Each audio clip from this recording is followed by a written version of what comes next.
You wake up feeling like you have lead in your veins. Your joints ache. The little things, stairs, getting out of bed, feel like a punishment. Your brain is clouded in a thick fog. You used to be quick. Now conversations slip through your fingers. For years, doctors told you it was just stress or getting older. You kept going. You pushed through. But the truth is much more dangerous and more fixable than people realize. Your body is slowly rusting from the inside out. If you're hearing this and you've lived that slow, grinding decline, I see you. That exhaustion is real. That joint pain is real. That feeling like you're aging twice as fast is real. You are not weak. You were simply misled by a symptom list that looks like many other things. The hidden reason? Hemochromatosis, genetic iron overload. Not stress, not laziness, not hypothetical. A genetic glitch in iron regulation that turns your body into an iron sponge. Let me be blunt and kind at the same time. This is a genetic condition. Most commonly, it's linked to mutations in the HFE gene, the C282Y and H63D changes, that tell your gut and liver to hoard iron like it's life insurance. That hoarding is exactly the problem. Genetic testing will often show these variants. Here's a fact that matters for everyone listening. The human body has no active way to dump excess iron. We don't pee it out. We don't sweat it away.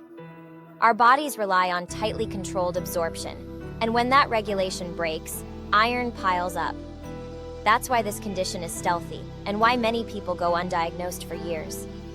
Think of all the times you were told your labs look okay or it's just menopause, yet you felt hollowed out. That is the classic story. People often carry this for years until an iron panel or genetic test finally explains the misery. If this sounds like your life, your suffering has a name and a scientific explanation. Clinically, this diagnosis is critical to treat properly. The proven, mandatory, and life-saving therapy is therapeutic phlebotomy, medically supervised blood removal that lowers your iron stores. This is not optional medical advice. It's the cornerstone of care and dramatically reduces the risk of liver damage and other complications when done correctly. I want to be absolutely clear. Phlebotomy saves lives. So if you're already doing it, you're doing the right thing. But I also know the terror. What if the iron already damaged your liver, your joints, your brain? That fear is valid. In the next part of this video, we'll pull the curtain back on the mechanics.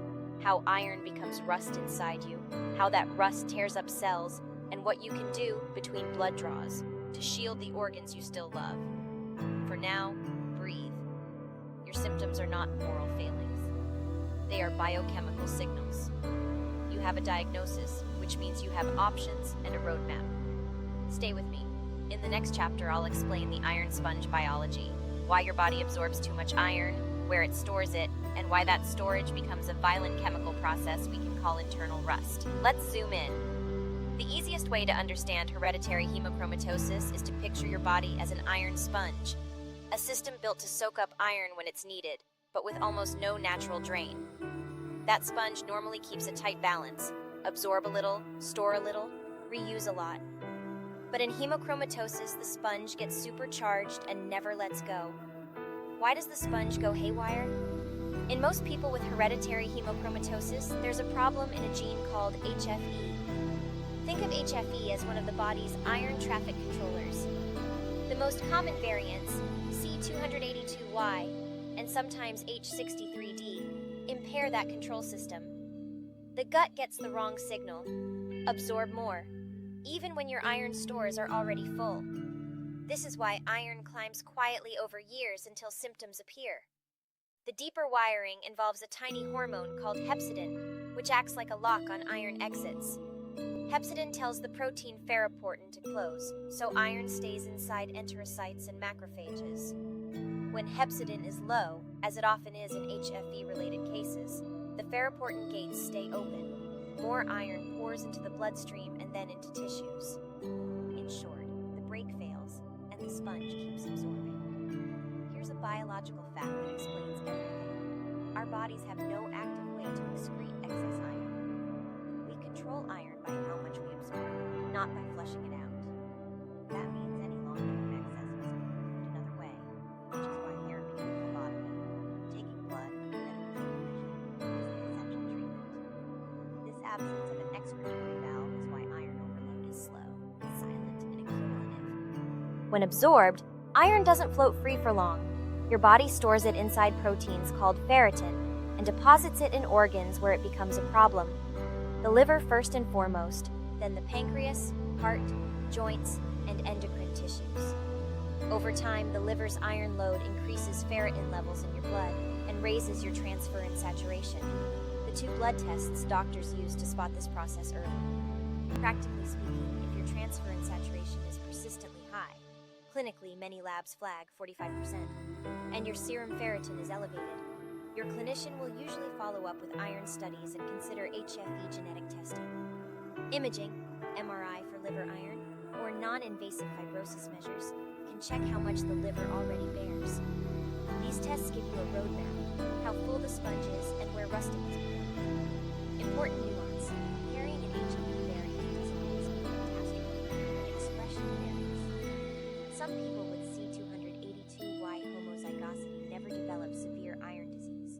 Others do, depending on modifier genes, alcohol use, infections, fatty liver, or metabolic factors. But presence of the mutation plus abnormal labs is the red flag you don't want to ignore. So when you felt tired and dismissed, the biology could already have been quietly loading iron into your organs. The good news?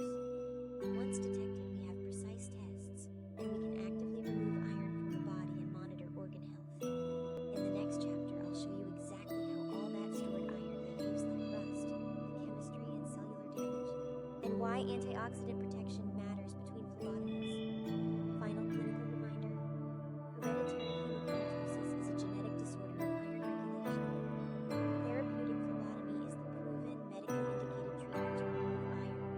Nothing I describe here replaces them. What we're doing is understanding the mechanism so you can make informed, evidence-based choices about monitoring, lifestyle, and organ protection between treatments. Now we meet the real villain, internal rust. This isn't metaphorical. Iron is a chemically active metal. When extra iron leaves its storage boxes and meets oxygen and cellular byproducts, it participates in violent chemical reactions that create tiny, highly reactive molecules called radicals. These are not gentle. They behave like microscopic razors that cut up cell membranes, proteins, and DNA. Over years, that slowly adds up to severe organ damage. The chemistry that drives this is well known.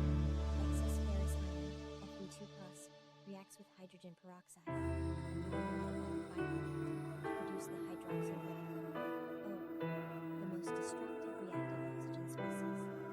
This reaction is classically called the Ferritin reaction. Hydroxyl-radicals are indestructible. They start chain reactions that shred lipids, fatty membranes, oxidative proteins, and temperature.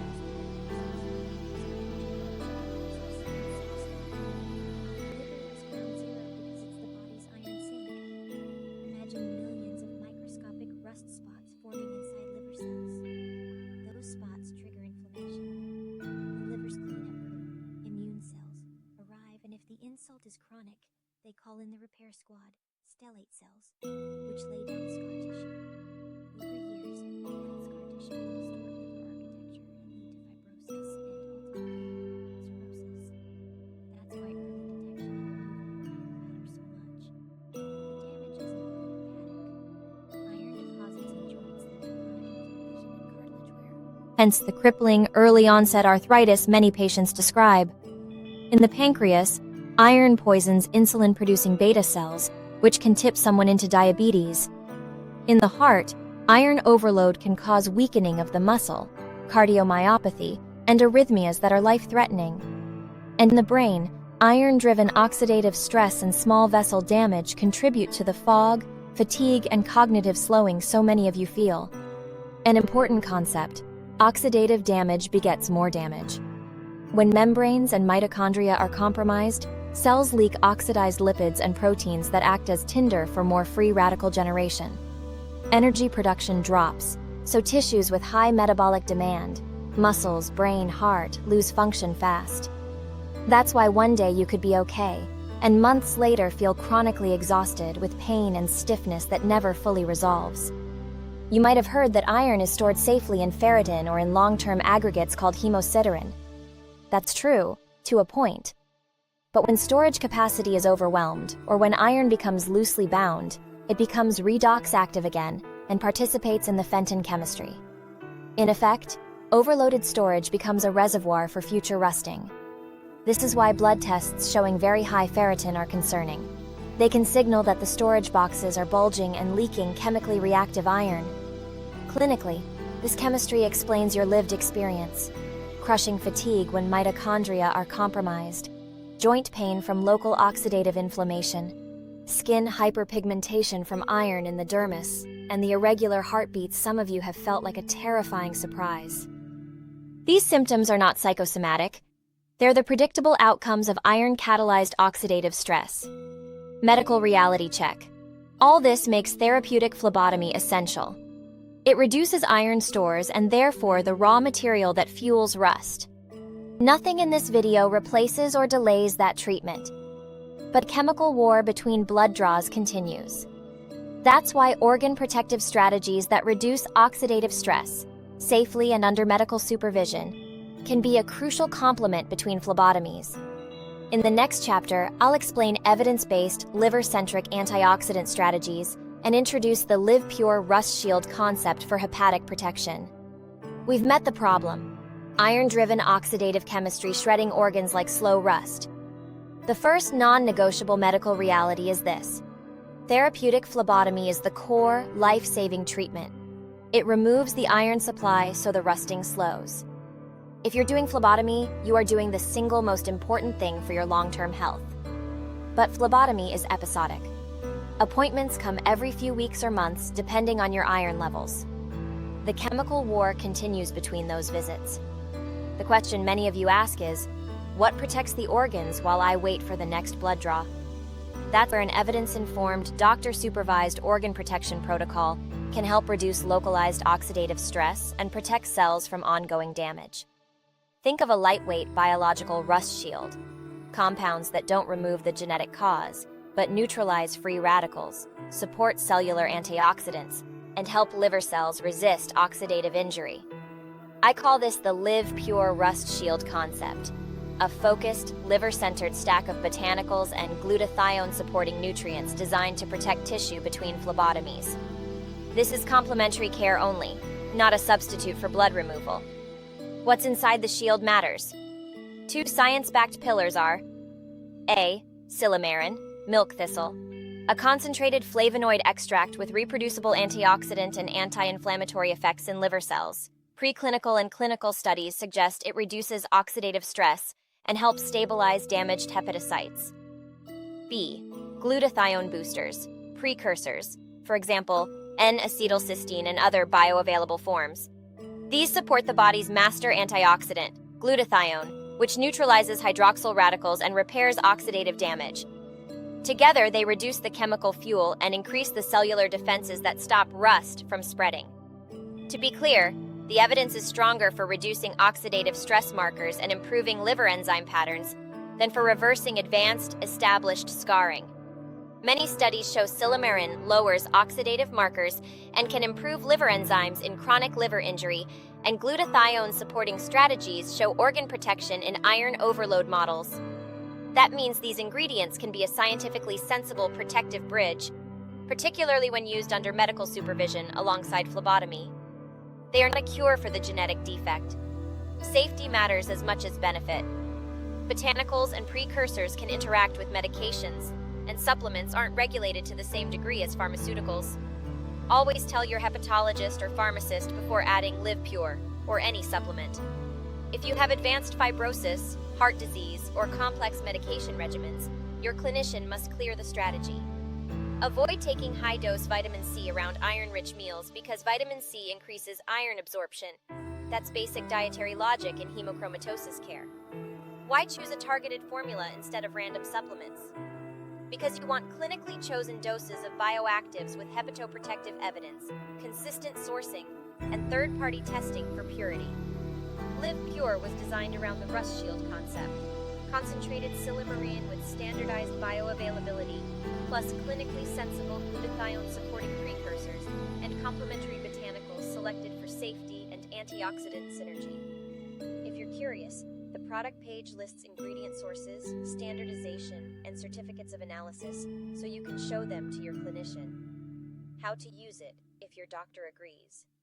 Take LivPure as a complement between phlebotomy sessions, daily at recommended doses, and stop or adjust under clinician guidance if lab trends or symptoms change. Continue standard monitoring, transfer and saturation, serum ferritin, liver enzymes, and clinical follow-up. If your ferritin is very high or your clinician needs faster iron removal, phlebotomy frequency or chelation, not supplements, are the medical levers to act. I don't want you to chase false hope, but I also don't want you to feel helpless. The combination of standard medical care, phlebotomy, plus an evidence-informed, physician-approved rust shield strategy can reduce the ongoing chemical damage and help protect organs you still depend on. In the next chapter, I'll give you daily practical biohacks, like the Tannin trick and meal timing, that further lower iron absorption and oxidative stress. We've walked through the whole arc, a genetic glitch that turns your body into an iron sponge, the chemical violence of the Ferritin reaction that creates a literal internal rust, and the medical reality that therapeutic phlebotomy is the life-saving, non-negotiable treatment. If you're doing phlebotomy, you are on the right path. This video is about what else you can do, safely and sensibly, to protect the organs you still have, while the medical team removes the iron. Habit 1 is the easiest and most powerful.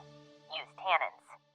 Drinking black tea or coffee with iron-rich meals significantly reduces non-heme iron absorption from plant and mixed meals. Black tea contains condensed tannins that bind iron in the gut and make it less absorbable. Practically, 1 cup of black tea or a cup of coffee with a big meal can lower how much iron your gut soaks up. Don't overdo it. Don't replace your medications. But this simple timing trick can chip away at daily iron gain. And importantly, avoid taking vitamin C supplements or high vitamin C juices with iron-rich meals, because vitamin C increases iron uptake. Habit 2. Pair meals to reduce absorption. Calcium-containing foods, dairy or calcium-fortified items, taken with a meal can blunt iron uptake. Likewise, phytate-rich foods, whole grains, legumes also reduce absorption. Avoid cooking acidic, iron-rich foods in cast iron pans when you're trying to limit intake. They can leach extra iron into meals. And never take iron supplements or multivitamins with iron unless a physician specifically prescribes them. Habit 3 is about reducing additional stressors. Limit alcohol. Even moderate drinking accelerates liver injury and can worsen iron-related damage. Also be aware that people with iron overload are at higher risk from certain raw shellfish infections, notably Vibrio species, so avoid raw oysters and similar items. Stay current with vaccinations and infection prevention, because infections can modulate iron handling and cause complications. Habit 4. Bolster your cellular defenses. Consistent sleep, moderate exercise, and a diet rich in natural antioxidants, berries, cruciferous vegetables, colorful fruits, and healthy fats support mitochondrial health and reduce baseline oxidative stress. These aren't miracle pills, but they strengthen the cellular armor that repairs and tolerates oxidative hits until your next phlebotomy. Keep monitoring. Copies of your labs, track transfer and saturation and ferritin, and ask your clinician about your fibrosis assessment if ferritin is high or liver enzymes are abnormal. If you're considering LivPure or any supplement, bring the label to your hepatologist or pharmacist. They'll help you check for interactions and fit it into your overall plan. Remember, phlebotomy frequency and, if needed, medical collation are the tools doctors use to remove iron quickly. Supplements are the protective layer between those treatments when used responsibly. If you want an evidence-informed liver-focused protocol built around the rust shield concept, check the link in the description for the LivPure Rust Shield Protocol.